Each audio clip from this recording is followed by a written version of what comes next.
রাজ্যের চা বাগানগুলি জমি দখলের বিরুদ্ধে প্রতিবাদ জানিয়ে ব্যবস্থা গ্রহণের দাবিতে 1 জুলাই শ্রম দপ্তরে গণডেপুটেশন প্রদান করবে সিআইটিইউ। চা বাগান রয়েছে এমন মহকুমায়ও এই ডেপুটেশন প্রদান করা হবে। পাশাপাশি চা বাগান নেই এমন মহকুমাগুলি থেকে রাজ্য মুখ্য সচিবকে উল্লেখ করে এসডিএম মারফত ডেপুটেশন প্রদান করা হবে। বৃহস্পতিবার এক সাংবাদিক সম্মেলনে একথা জানান সিআইটিইউ এর রাজ্য সাধারণ সম্পাদক শঙ্কর প্রসাদ দত্ত। তিনি আরও জানান, পরিবহন শ্রমিকদের ওপর দানবীয় আইন চাপিয়ে দেওয়া হয়েছে। এতে বিভিন্ন সমস্যার সম্মুখীন হচ্ছেন পরিবহন শ্রমিকেরা। এর প্রতিবাদে আগামী 4 জুলাই রাজধানীর পরিবহন ভবনে গণ ডেপুটেশন কর্মসূচি সংগঠিত করা হবে। রাজ্যেই আজকে চা বাগানের জায়গা দখল করার একটা প্রক্রিয়া সরকারের দিক থেকে শুরু হয়েছে। সরকারের যারা কোমরা আছেন তাদের পরোক্ষ সেখানে সাহায্যেই কাজটা শুরু হয়েছে। তার প্রতিবাদে আমরা আগামী 1 জুলাই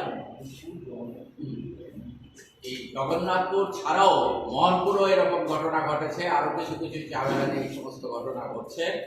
তার প্রতিবাদে আগামী 1 জুলাই আমরা সারা রাজ্যে চা বাগানের সমস্যা নিয়ে আমরা শ্রম দপ্তরে গণডেপুটেশন সংগঠিত করব আগরতলায় এবং রাজ্যের অন্যান্য মহকুমাগুলোতেও যেখানে চা বাগান আমাদের আছে সেখানে কোথাও অবস্থান হবে, কোথাও ডেপুটেশন হবে।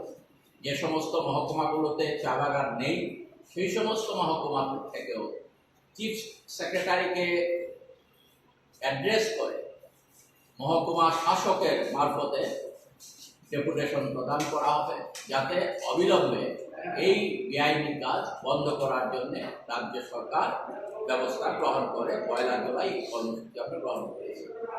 আগামী 4 জুলাই পরিবহন ক্ষেত্রের শ্রমিকদের যে সমস্যা আছে, আমাদের পরিবহন ক্ষেত্রের শ্রমিকদের উপর দেখেছেন ইতিমধ্যে একটা দানবীয় আইন চাপিয়ে দেওয়ার চেষ্টা করা হয়েছে এবং তার পাশাপাশি তাদের উপরে এরকম ধরনের হেনস্থা করা হচ্ছে, যার ফলে পরিবহন ক্ষেত্রের শ্রমিকরা মারাত্মকভাবে ক্ষতিগ্রস্ত হচ্ছেন।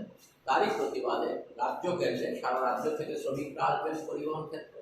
তারা আগামী 4 জুলাই মোটর স্ট্যান্ডে জড়ো হয়ে পরিবহন এর সাথে যুক্ত আমাদের যে অফিস আছে এই বিবেকানন্দ ময়দানের উত্তর দিকে, সেখানে